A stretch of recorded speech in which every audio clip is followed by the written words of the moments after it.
कि इस कोरोना काल में आप लोग स्वस्थ होंगे, खुश होंगे और अपना ख्याल रखने के साथ साथ अपने परिवारजनों का भी ख्याल रखिएगा। प्यारे बच्चों, और विशेषकर पढ़ाई पर भी विशेष ध्यान दीजिएगा। बच्चों, हम लोग इस समय, मुझको तो पहचान ही रहे हो आप लोग, मैं पुष्पा सिंह। बौद्धकालीन शिक्षा इस समय चल रहा है और अगला प्रकरण आपका है जो मैं पढ़ाने चल रही हूँ, बौद्धकालीन शिक्षा का पाठ्यक्रम। उस समय का पाठ्यक्रम कैसा था, क्या क्या चीजें बच्चों को सिखाई जाती थी, इसके बारे में हम लोग पढ़ेंगे। प्यारे बच्चों, इस सब को आप लोग ध्यान से सुनिएगा और नोट्स में भी लिख लीजिएगा, क्योंकि ये वेरी इंपॉर्टेंट क्वेश्चन है। बच्चों, प्रारंभिक शिक्षा, स्टार्टिंग में यानी कि शुरुआत में कैसे शिक्षा दी जाती थी बौद्ध काल में? उस समय पढ़ना, लिखना, बोलना बच्चों को सिखाया जाता था।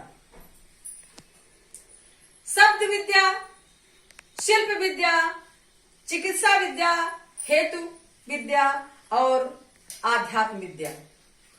उच्च शिक्षा में धर्म, विज्ञान, भूगोल, इतिहास, राजनीति, शास्त्र, ये सारी विद्याएं सिखाई जाती थी।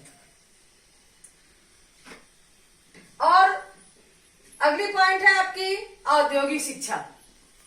औद्योगिक शिक्षा में उद्योग धंधों से संबंधित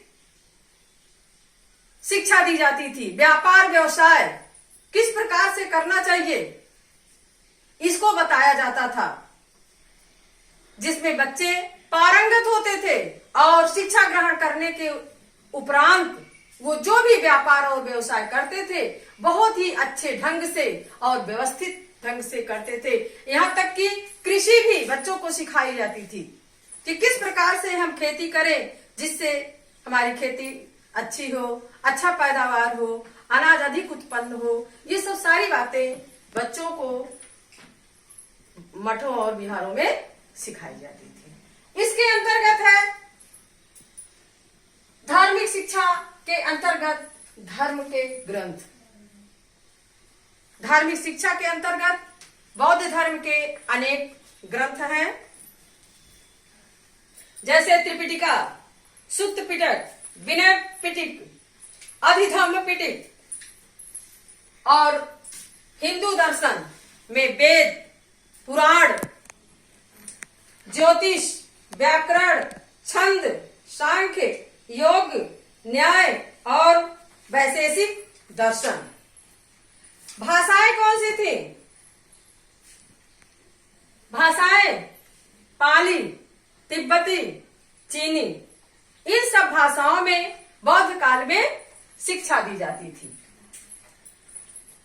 विज्ञान एवं कला, विज्ञान और कला के क्षेत्र में भी छात्रों को ज्ञान प्रदान किया जाता था। बच्चों, विज्ञान एवं कला अगली पॉइंट है। विज्ञान में विज्ञान की शिक्षा, कला, चिकित्सा और शिल्प, तर्कशास्त्र, विधिशास्त्र, कला संबंधित ज्ञान की जानकारी दी जाती थी। और अन्य विषय, अन्य विषयों की भी जानकारी दी जाती थी बेटा, जैसे आखेट करना, जादू जानते हो आप लोग ना, जादू करना, टोना करना, ये सब भी सिखाया जाता था। शिकार करना, धनुष चलाना, अस्त्र शस्त्र की भी शिक्षा दी जाती थी। इस प्रकार से लेखन विज्ञान, मुद्रा विज्ञान, शल्य शास्त्र एवं अस्त्र विज्ञान की भी शिक्षा दी जाती थी। बच्चों, अब हम लोग आगे पढ़ते हैं बौद्धकालीन शिक्षण विधियां। उस समय किस प्रकार की शिक्षण विधियां थी? उस समय बच्चों कार्य 7 बजे से 11 बजे तक, प्रातः 7 बजे से 11 बजे तक शिक्षा का कार्य होता था। फिर दूसरे पहर 2 बजे से 5 बजे तक होता था। शिक्षण विधियां यानी कि किस प्रकार से शिक्षा दी जाती थी। पहली विधि है प्रवचन या व्याख्यान विधि। उसमें प्रवचन जैसे हम लोग लेक्चर के माध्यम से बच्चों को पढ़ाते हैं, व्याख्या देते हैं, इस प्रकार से पढ़ाया जाता था। दूसरी विधि है वाद विवाद विधि। वाद विवाद किसे कहते हैं बच्चों? जैसे आमने सामने, एक बार शिक्षक ने जो पढ़ा दिया, फिर बाद में बच्चों को आमने सामने बैठाकर उनसे एक दूसरे से क्वेश्चन और आंसर करते हैं, उसी को कहते हैं वाद विवाद विधि। तीसरी विधि है प्रश्नोत्तर विधि। प्रश्नोत्तर यानी कि प्रश्न पूछकर। और चौथी विधि है सम्मेलन विधि। सम्मेलन यानी कि बहुत लोगों को इकट्ठा करना।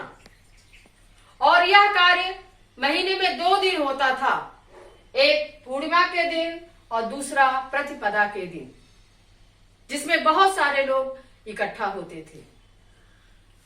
अगला है भ्रमण एवं निरीक्षण विधि। भ्रमण माने बच्चों जानते हो ना, क्या? घूमना, जगह जगह पर जाना, घूमना, वहां का निरीक्षण करना, देखना, फिर उसके बारे में समझना, लिखना। यह भी एक शिक्षा की विधि थी।